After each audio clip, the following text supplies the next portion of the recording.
પુરુષોત્તમ માસની વાર્તા।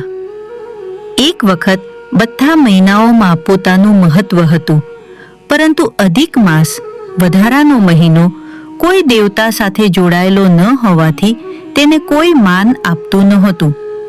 બધા મહિનાઓ તેને મલ માસ કહીને અપમાનિત કરતા।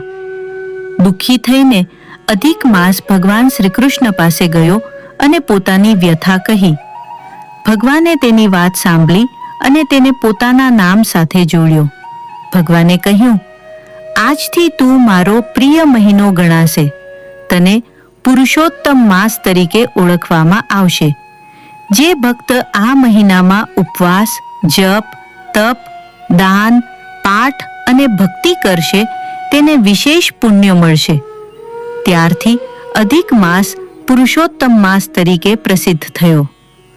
પુરુષોત્તમ માસનું મહાત્મ્ય ભગવાન શ્રી કૃષ્ણનું સ્મરણ કરવું, શ્રીમદ ભગવદ્ ગીતા અને ભાગવતનું પાઠ કરવું, દાન, પૂજા અને સારા કાર્યો કરવા, ગરીબોને અન્ન, વસ્ત્ર અને જરૂરિયાતની વસ્તુઓ આપવી, હરિનામ જપ અને ભજન કીર્તન કરવું।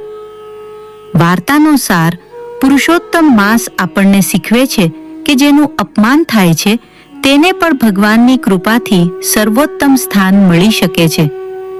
આ મહિનામાં કરેલી ભક્તિ અને સારા કાર્યોનું ફળ અનેક ગણું મળે છે। જય શ્રી કૃષ્ણ।